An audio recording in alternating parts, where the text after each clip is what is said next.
Hello, ladies and gentlemen. Welcome to Calls. This is the 2023 FedEx Fall Zozo Initial Research Show. We have a lot to get into, mainly because I want to forget everything about the Shriners. It was a disastrous week for me personally. The only live win ticket I had fell apart on Saturday. My DFS was done pretty much by early Friday morning. Even though Tom Kim and Adam Hadwin were two of my most used players, about the only two that I was correct on. All of my unique plays, Vincent Norman, Peter Quest, did not play well, didn't make the cut. So a lot of lineups were blown up there. And my suggestion of fading JT Poston spectacularly backfired. It was a gamble that I was worth I thought was going to be worth taking, considering it never played the Shriners all that particularly well, or at least looking back on it, had missed the cut three of his past 5 tries, comes out and finishes top 5 this week. So it was just a very poor week for yours truly. So we're going to move on forward to the Zozo, which is now in its 4th running on the PGA Tour held over in Japan. So we are going to cover everything we can for the limited field Zozo for the week. So let's get into it. All statistics provided tonight and every night are from FantasyNational.com. It is the best tool out there for your money. It's going to make you a much smarter golf gambler and a much better golf DFS player. Go check out FantasyNational.com, because if you do, you don't have to listen to an idiot like me. You can go and make your own decisions and be better prepared for the week ahead. So go check out FantasyNational.com. You won't regret it. In the description to the video, there are links to all of the social media, my Twitter or X and Instagram, where I post research every week for the PGA Tour. That'll be no different. Even though the Zozo is not a long-standing tournament on the PGA Tour, I will be able to find at least some patterns for the previous winners that'll come out tomorrow at some point, probably in the afternoon. So if you want to see the research around the Zozo, the course, previous winners and commonalities between them, give me a follow at your preferred social media site, X or Instagram. X is also where I post my betting cards week after week for the PGA Tour. That'll be no different. That comes out every Wednesday after the DFS Tactics show. So if you want to see the weekly wagers I make on the PGA Tour, give me a follow over at X. And then lastly, for X or Instagram, or X or Twitter, I should say, Gabe's handle is in the description. He writes a very good article called The Fringe. It's free to subscribe to do so, and he will be back this Wednesday to host his chat, and we continue the DFS talk over in his Substack chat after Calls and the DFS Tactics show. The only way you're going to be able to join us is if you are a subscriber to his article. So go show Gabe some support, subscribe to that article, and follow him over on social media. And then lastly, we're live. Chat is open. How did you do for this week and the Shriners? Did you have Tom Kim in an outright? Did you have Tom Kim and Adam Hadwin, 2 plays that did work out in my favor, 2 of the very few? Did you have them together? JT Poston, Taylor Pendrith, who played very, very well this week. So let me know how you did for the Shriners. From what I've heard from a limited amount of the community, myself, Gabe, Evan on social media, it was a very bad week for all of us. So I'm hoping to hear from somebody who had a positive week. And then moving forward, what do you know of Accordia Golf National, or Narashino, excuse me, Accordia Golf Narashino? What do you know of it? What do you think plays well there? All that good stuff. What are you thinking for the early onset of your research for the Zozo? So let's dig in and do our initial research for the FedEx Fall Zozo. And no tournament fact sheet tonight, as this is being held in Japan. A lot of times, I can't say every time, but a lot of times when a tournament is held outside the continental United States, we don't get a tournament fact sheet. Such is the case, or at least there's not one for this evening. So we jump straight to Fantasy National. And a pretty solid field this week over in Narashino, pretty close to Tokyo, for the Zozo Championship. You see Xander, Ricky Fowler, Adam Scott, Colin Morikawa, again Nikolai Højgaard, Hideki. Your defending champion Keegan Bradley is here. Sung Jae, Sahith Theegala, Minwoo Lee, Cam Davis. So a pretty strong field, as is customary for the Zozo. And just before the show, probably about 10 minutes before the show, I did check Rob Bolton's Twitter. He has updated the field to include the Japanese players from their tour that are going to be playing. They are not in Fantasy National this evening. We should have those in tomorrow. One quick note, there has been one field change. Patrick Rogers, originally committed to the event. He has withdrawn. So anytime he comes up in some rankings, we'll make sure to skip him. Hey, Joey, thanks for jumping in chat. Hopefully you've had a good couple weeks now, a few weeks that I haven't seen you. The Shriners was a unmitigated disaster, so hopefully you had more success than I did, and if not, we'll see if we can't get on the right track overseas this week for the Zozo. But thanks for jumping in chat this evening. So with no GCSAA tournament fact sheet, we're just going to go ahead, look at a few of the players as we just did, but mainly we're going to go straight into the course breakdown. And we're going to take a look at Accordia Golf Narashino. It is a pretty darn short course, but it is extremely tree-lined, meaning accuracy is going to be a premium. And the very unique feature about golf courses in Japan in general is that each hole has 2 greens. 2 greens per hole. That's right. Some days, some players will be playing to, say, the front green. Some days they might play to the back green, the left green, right? But each hole has 2 greens in Japan. So it is a very interesting layout over there at Narashino. This is also where the Olympics were held. Although I don't think they used the double green layout for the Olympics. But if you happened to watch the Olympics, this is the same golf course. First thing I like to do when looking at a golf course and trying to determine difficulty and whatnot, we'll take a look at the scorecard, find the 9th and 10th most difficult holes, try to determine where par is. We see the 9th hole plays a little bit under par. In fact, the 7th hole, most difficult, plays a little bit under par. So you have to go all the way to the 6th, in between the 7th and the 6th, before you find where par is. But I want you to note this distinguishing feature. If it's only the 6th most difficult hole where par falls, you would think that'd be a very easy course. Not the case here.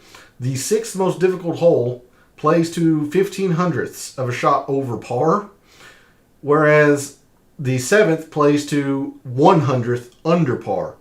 And you've got several holes like that: 100th, 200th, 600th, 500th, 500th, 200th.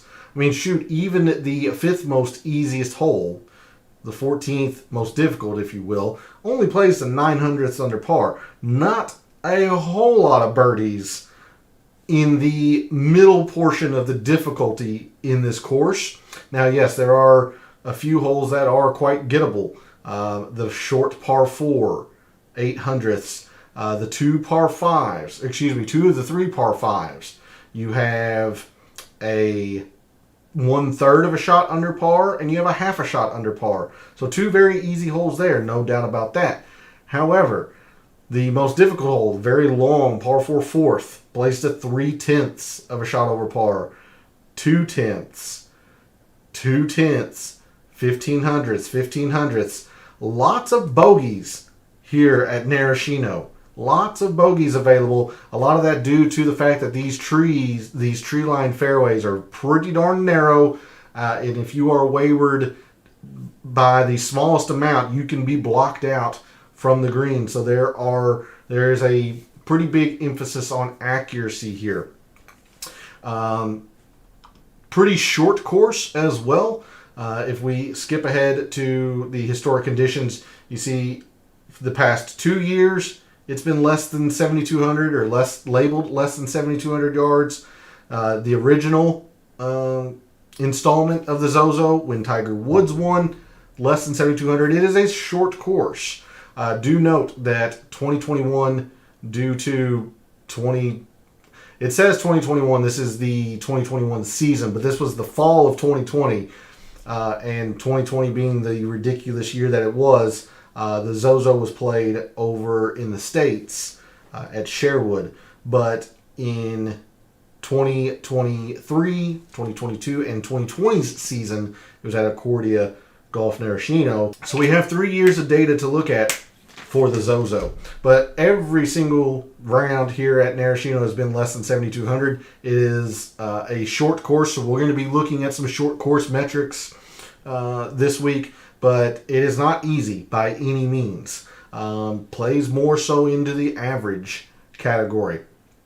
Moving to strokes gained by hole by par for your top 10s. And again, remember, top 10s aren't top 10s in a regular PGA Tour event. This is a limited field event. Only 78 players, I believe, maybe 80. So top 10s aren't exactly what they are normally week to week, but it's still good to look at. Top 10s, you see the par 4s far outweighing the par 3. Well, I can't say far outweighing, but they are the most important, even more so than the par 5s.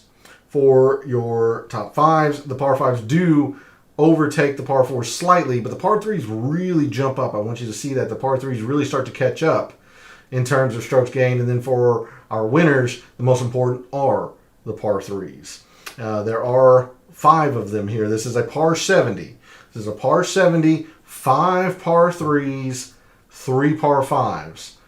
Par 3, par 3, par 3, par 3, and par 3. So a little bit different of a layout here. 5 par 3s, 3 par 5s make it a par 70. So that's why these par 3s are going to have some pretty strong weight this week. As you can see, they are pretty darn important, or the most important for the winners. They really started to catch up for the top 5s.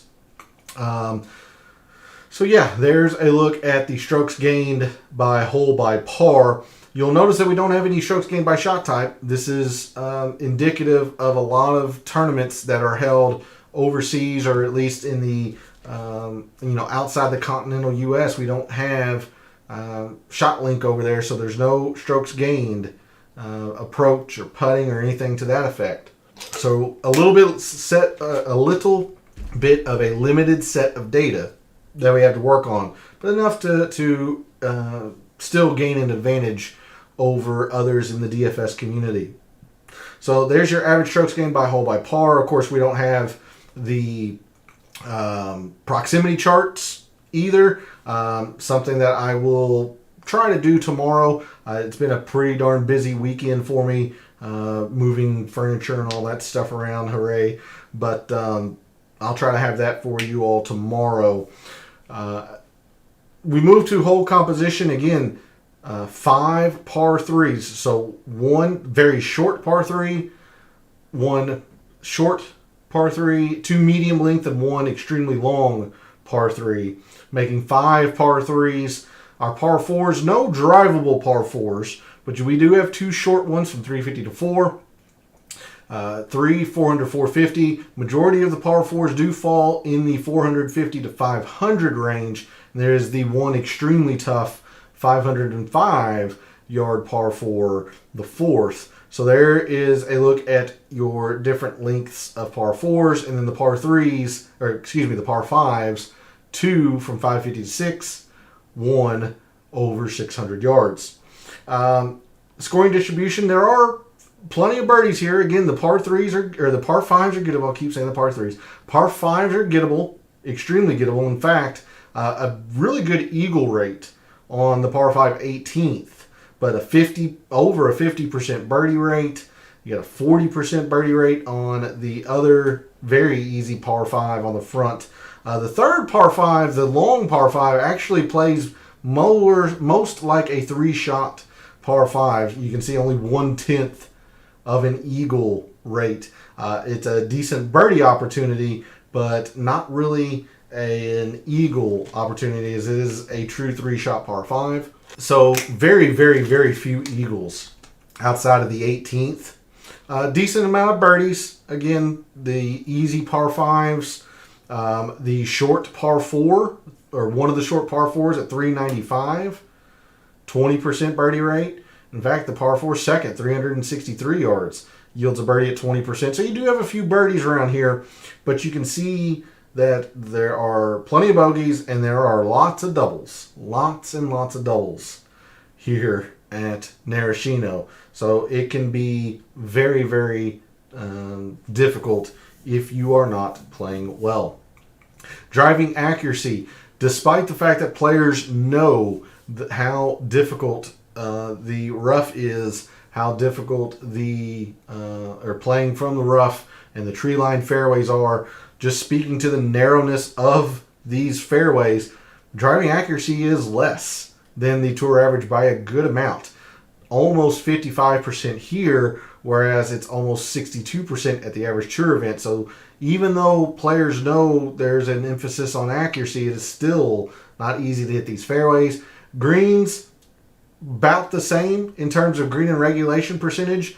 Again, just speaking to the difficulty that can be Narashino. Now, scrambling is easier than the average tour event, and also 3 putts per round are a lot less than the average tour event. So these greens are pretty darn small. I don't have an exact figure. I will try to find that in my research tomorrow afternoon for the show tomorrow night for you all. But 3 putts per round are almost non-existent. Scrambling much easier here. It's just pretty difficult around Narashino. Difficult to hit these fairways. The greens, while they are average in terms of green and regulation percentage, these greens are small. Again, there's 2 greens per hole, so it can be a test around Narashino. It can absolutely be a test here. So there's a look at Accordia Golf Narashino from a scorecard and graphical view. Hey, Pete, good evening. Haven't seen you in quite a while. Hopefully things are going well for you up in Chicago. How is life treating you up there? Glad to see you on a Sunday evening in the fall, in the midst of football season, although both your team and my team are pretty darn terrible this year, so we can wallow in each other's misery.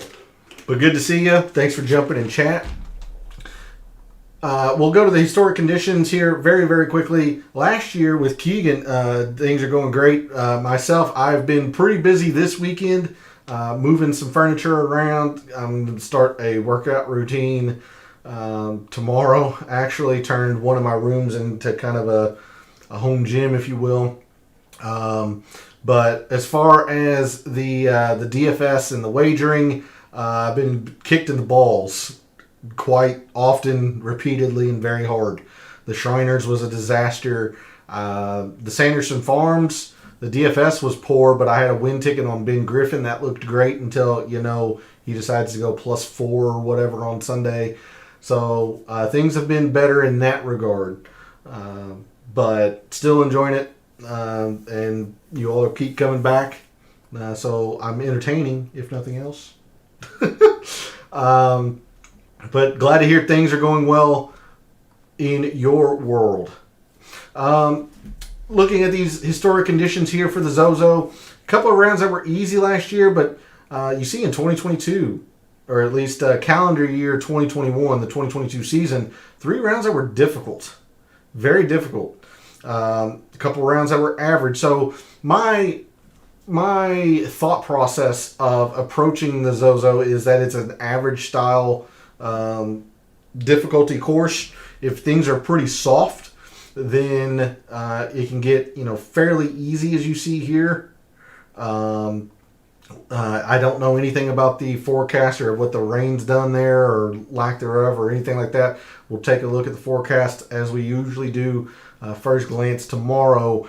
But just because this is an extremely short course, don't think that it's going to play easy. I mean, you see in 2022, almost every single round was difficult. Even when players presumably clubbed down to find fairways. The winds were considered moderate last year. So it can be a pretty difficult test of golf. But these greens are bent. So that is something we will definitely be able to focus on. Bent greens, they were labeled fast last year. With only 1 year of data, I am hesitant to label it fast. But we can take a look at it. I'm just going to be looking at bent greens for this evening. I might switch to fast moving forward throughout the week if I feel more confident in it. But we are on bent greens.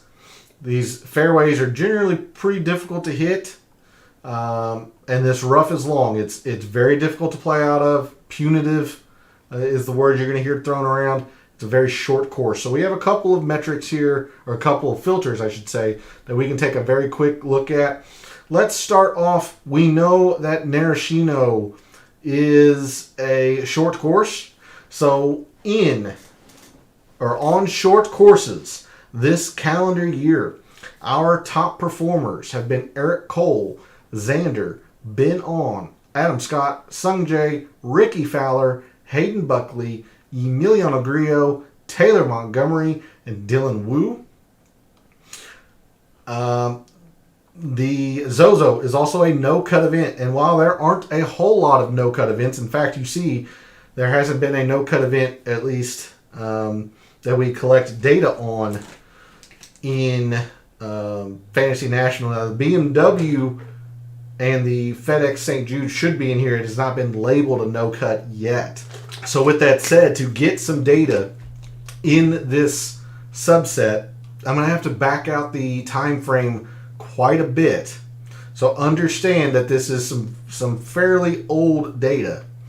But for the players that are in the field this week that have a few rounds that are no-cut, your top performers were Matt Wallace, Sungjae, Sam Ryder, Luke List, Takumi Kanaya, Colin Morikawa, K.H. Lee, Xander, Aaron Rai, and Ricky Fowler.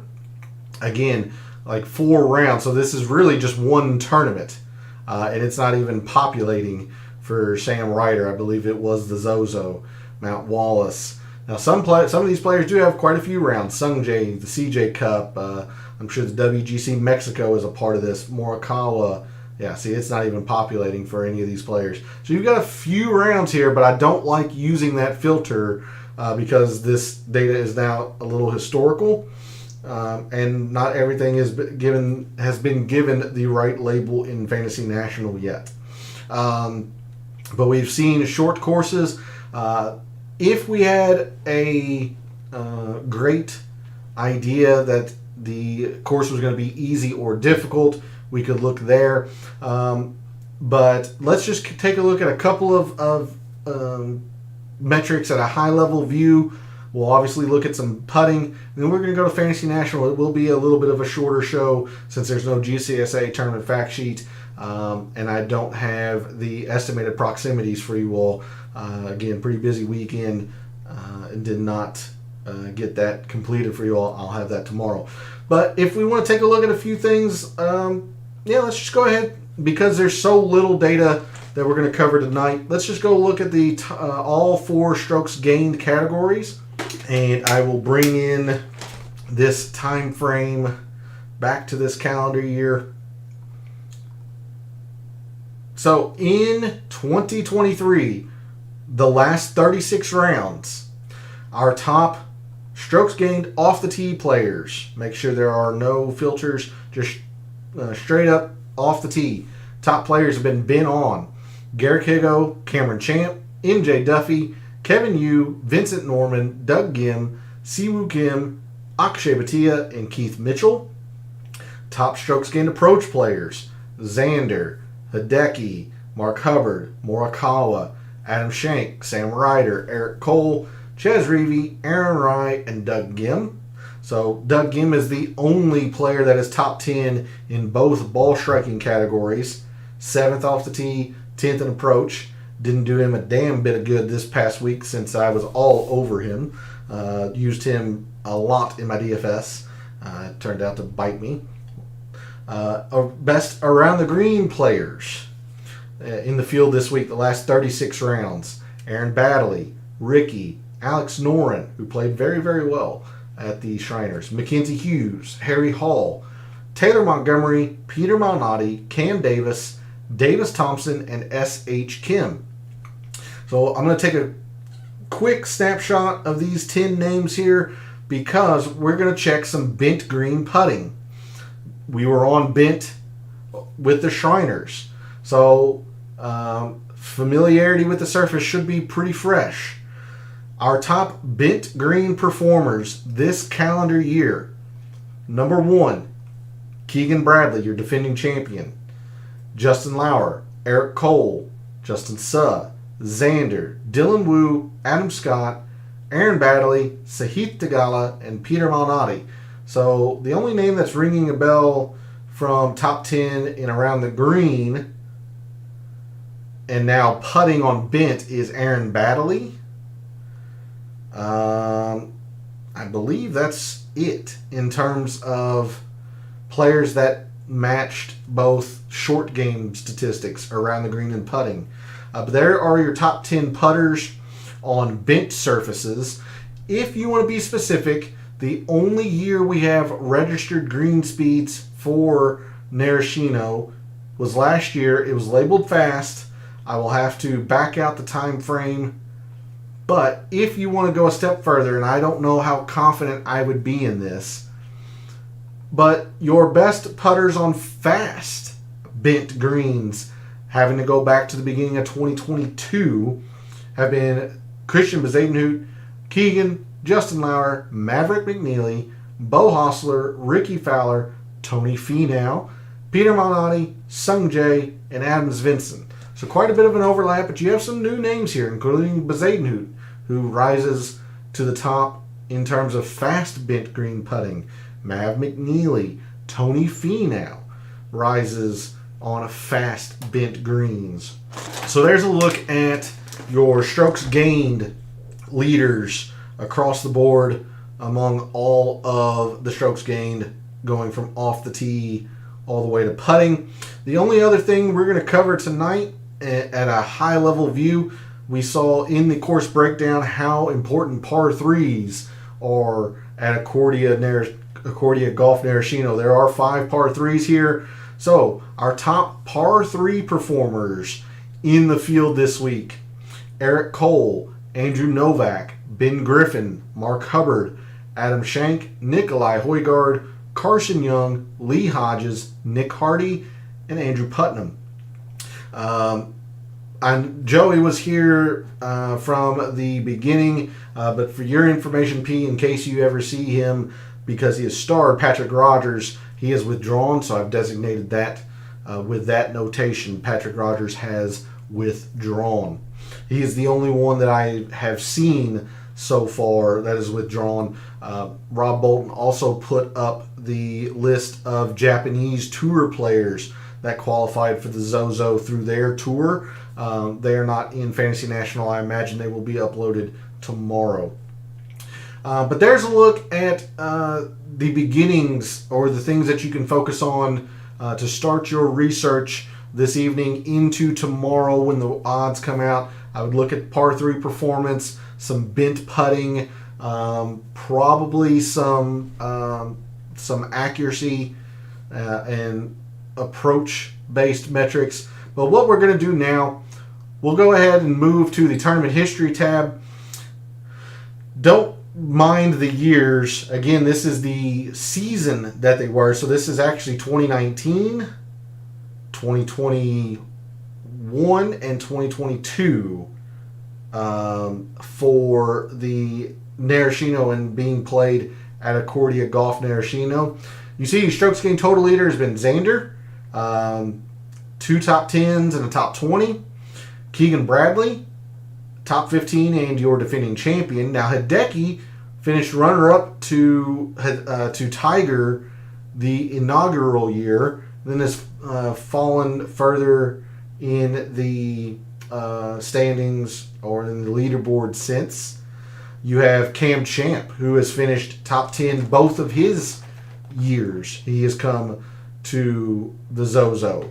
Sung Jae with a podium finish, a tied for third, and 2 middling to pretty poor performances. Griot, top 5 last year. Then a lot of these players with only 1 year, but Hayden Buckley finished top 5. Sahith Theegala finished top 5 last year. Ricky, runner-up last year. And then on the other end of the spectrum, players who have not played this event well, Kaito Onishi might have been last year. I don't remember how many there were. Ches Reavie has played poorly here at the Zozo. Joel Damon does have a top 10, but looks like a last place finisher close to it in the inaugural year, and then a top 20 last year. So really getting hurt with the performance in 2020 there in his strokes gained. Mark Hubbard has been pretty poor. It is 2 tries here. Takumi Kanaya, much the same. Siwoo Kim, much the same. Poor performances.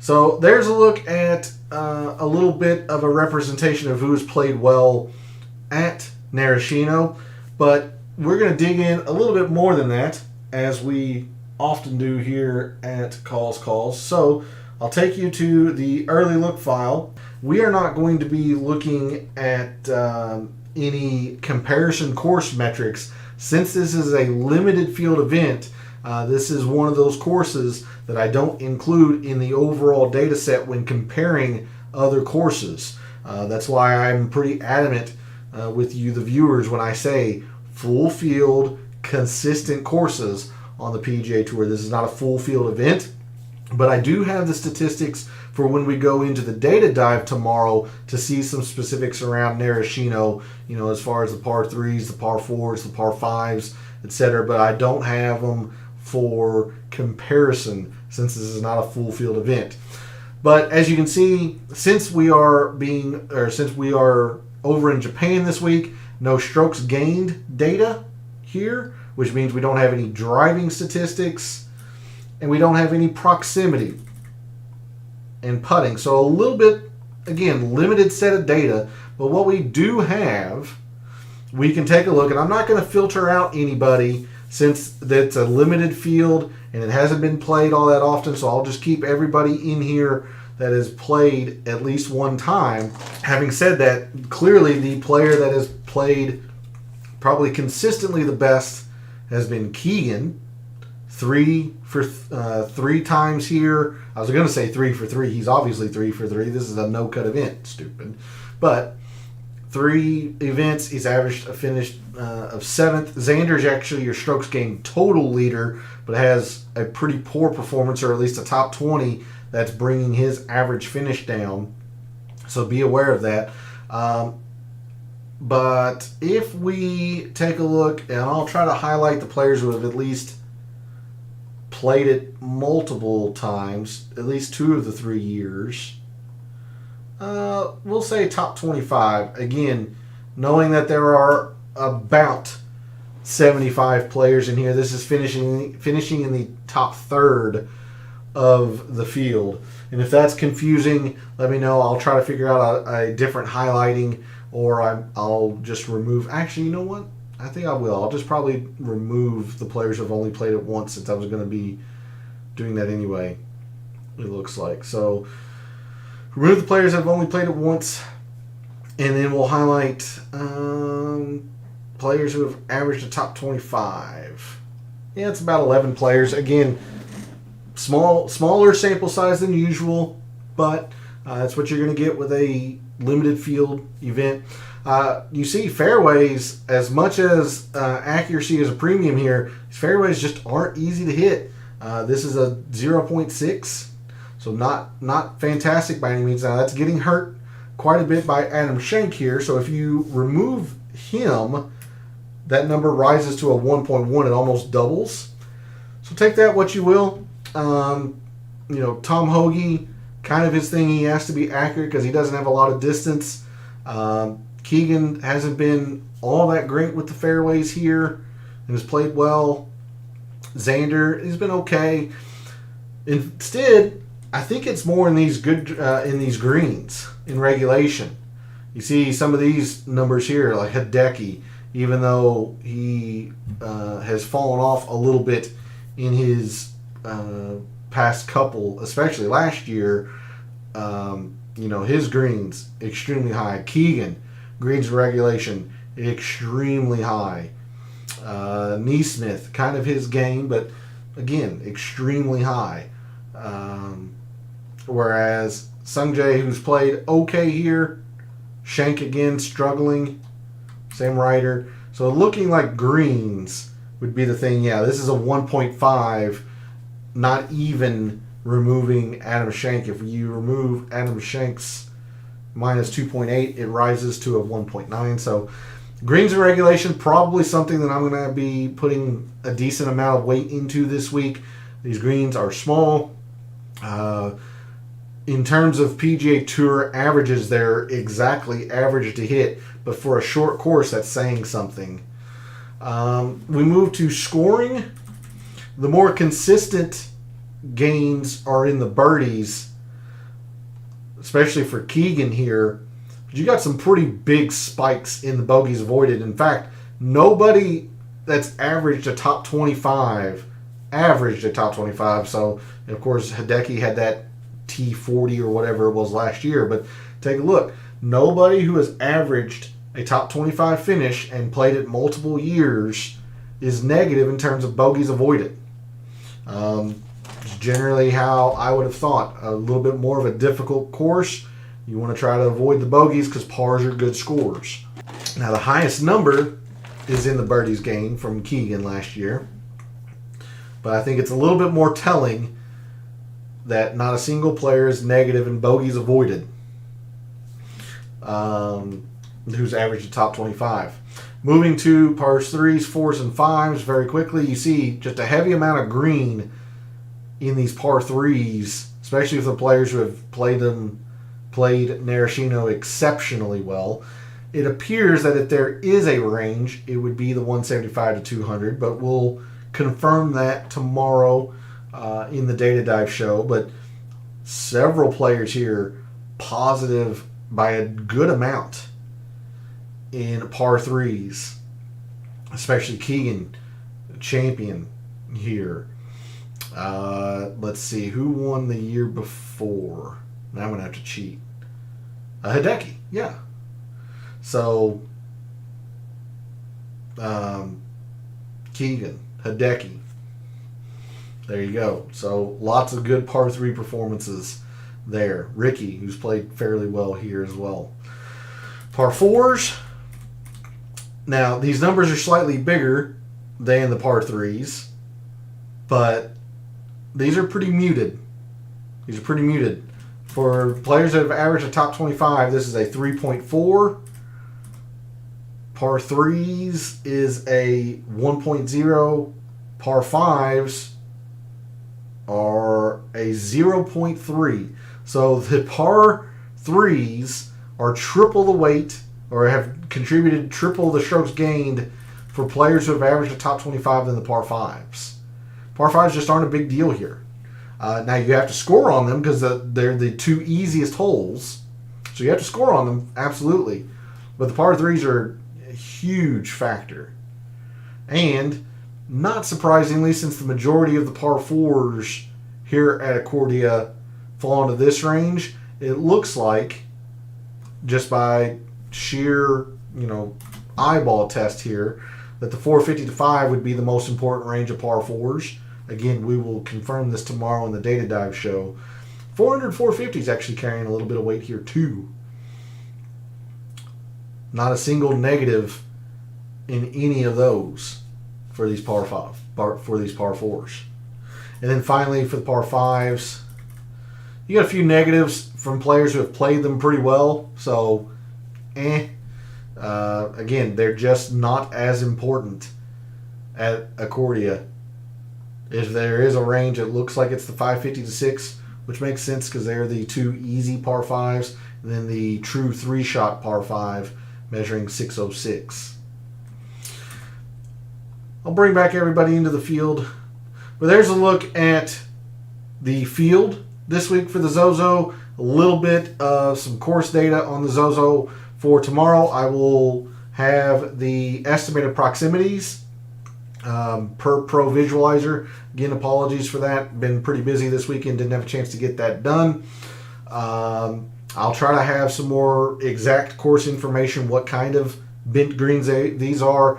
For example, we were on Dominator bent for the Shriners. We'll try to figure out exactly what type of bent greens these are. I'll try to get an exact yardage for you all, but it's definitely a short course, so you want to focus on some short course metrics in your early research tomorrow before tuning back in tomorrow night for the data dive. But Joey and P, thanks for jumping in chat. Glad to see you. It's been a pretty quiet fall with football going on, but I appreciate you all tuning in. Hopefully we'll turn our luck around here soon. The Fortinet was okay. The Sanderson Farms should have been very, very good. That was a big kick in the balls. Thanks, Ben Griffin. And this past week at the Shriners, I was not correct. I was just wrong on the Shriners, and I'll own that one. So we're going to try to turn our fortune around for this limited field event outside the United States for the Zozo. Thanks to you two for jumping in chat. Thanks to everyone else out there who tunes in, watches, listens, supports the channel by liking the videos, commenting, and subscribing. I always appreciate it. Trying to give you all a statistician's view, an in-depth look into statistics, and try to win a little bit of money in the process. So for all of the wagers that you made this past week for the Shriners, for all of the DFS contests you played this past week for the Shriners, and until I see you tomorrow night for the Data Dive show, may all your bets be profitable.